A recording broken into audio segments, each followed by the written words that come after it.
Hey, Phil Litzy from Phil's House of Power. I just wanted to talk about my engine build a little more detail. I haven't disclosed this yet, so I wanted to discuss it. You got to know your tuner, your team. Like I said before, you got to know these things and be careful about them. You got to know you can trust them, right? So, and the reason why I say that is because I've learned a ton in the last 5-6 months about details, about what's happened, what's not happened. And I can give you an example. So I've been racing quite a bit. I went over to Toronto in October with a new turbo on it. It was a high-red GTX 3582R in high-red format. So had a lot more power than or potential for a lot more power than my last turbo, which was the pure 700. I've been racing on the stock turbo with just straight up 91 pump. I'd race with an E70 combination. I raced stock. I'd raced E85 with the pump and injectors. So I've done the different tune. First stock, of course, then downpipe with IROS downpipes and intercooler.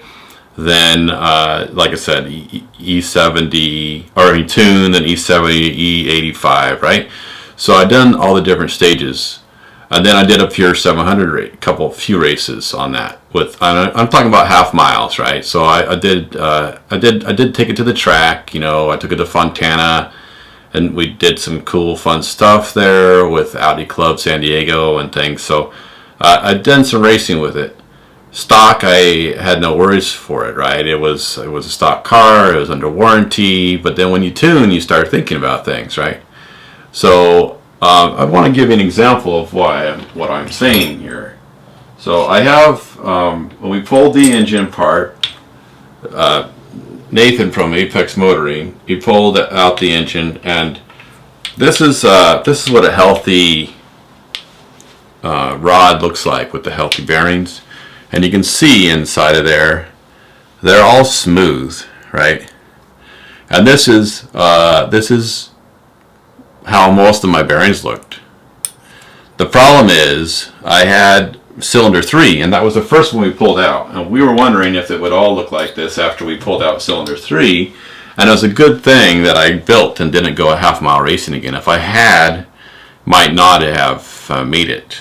So this is the main, the cap here. So you can see it says Audi on there on the ring, right? The rings are on there, which is kind of cool. This is definitely the stock Audi, right? So this rod, you can't tell on camera. You can't even really tell in person, but it looks like it was starting to have a little bit of stress. And the top had showing some signs of some detonation. We didn't really think much about it till Nathan Samuels of Apex popped out the cylinder rod combination, and then we took a look at it, and the main bearing was pretty beat up. You can see that it's all getting scarred in here, and this one was even more. There was a big old groove happening in it. Well, it wasn't much longer until these were going to cup in the two edges, and then you'd have a spun bearing. You'd have some real problems. I lucked out. The engine got built just in time. I don't know if it would have survived another half mile racing. Maybe not. Maybe it would have. I don't know. I don't know when the detonation was happening. I don't know if it was happening when I was stock. Not stock, but tuned with a 91 tune. I don't know when the detonation happened. All I know is the detonation happened. Everything else looked good. The oil was all clean. There was no debris in it. None of the other rods looked like they were scarred up. Even this cylinder 3, it's still free, and there's nothing else happening except for those rods were just getting beat. And those main rods, you don't want them curling. And I can take this apart and show you a little closer here. This is, like I said, this is all the other cylinders look like this. Every single other rod piston combination looked just like this. And you know, like I said, there's nothing wrong with them. They're all like straight, nothing binding. I mean, they're all the clearances. It just that one cylinder 3. So you can tell. Look at this. These rods. These rods are just like they should look. They're 18,000 miles worth of wear, but super smooth. I mean, they don't look bad at all, right? It was just cylinder 3, and it makes sense. Cylinder 3 gets the hottest. Cylinder 3 is in the middle, and it's getting the hottest.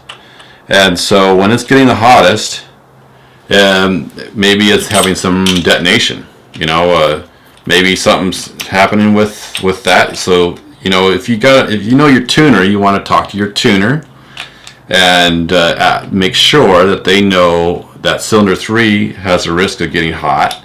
I've seen other people have problems with cylinder 3 as well, and so it's not just me. It's other people have had spun bearings or other things happen to their cylinder 3, and I've seen it. I've seen it in the chats. I've seen it in different disclosure that people are willing to do. Not everybody's willing to, right? Not everybody will tell you everything.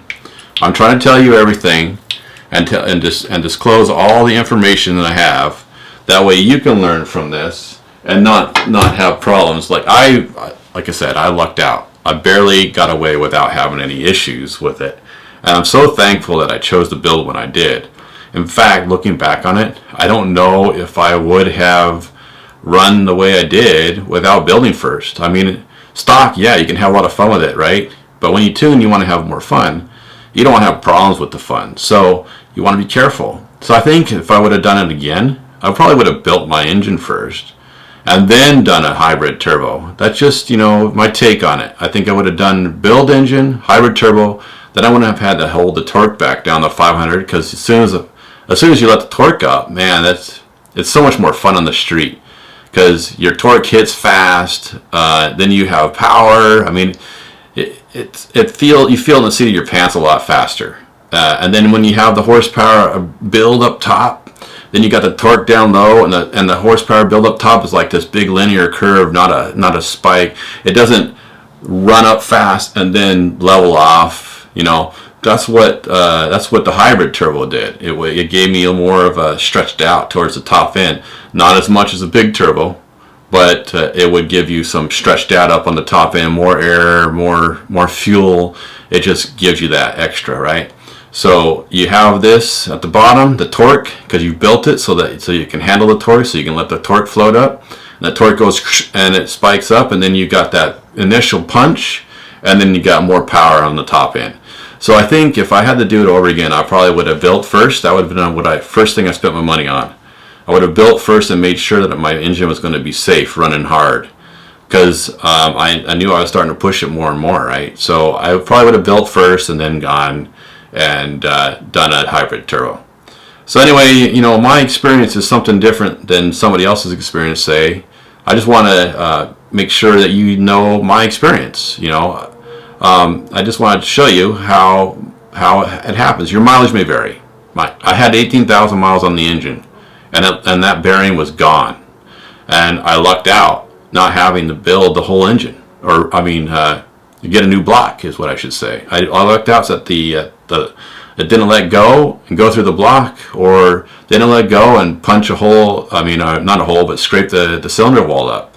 Then I would have had to get a whole new block anyway. So it's a good thing. The rods could have bent. These rods are not meant to be putting down 700 horsepower. Well, I should say it's really important for the torque numbers, right? That's the most important thing. We've all learned that it's around 500. So they're not built to do 500. I mean, more than that. And who knows? I mean, maybe it was just getting too hot and detonating, and that was a problem. I'm just an example of, you know, I think I probably would have made sure everything was tuned properly, and then I would have had more of a custom tune anyway.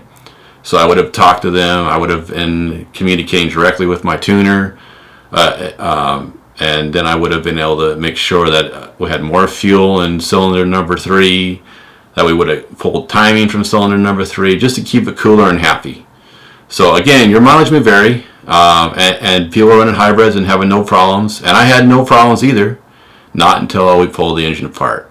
So I just wanted to give this information out there, that way you can see that things happen, and I haven't disclosed this yet, but I'm now going to disclose a whole lot of stuff about my build, and you're going to see all the good and the bad and the ugly. So it's been mostly good, so it's not a bad thing, but I'm just going to kind of give you all the pitfalls that you can look out for when you're building your car.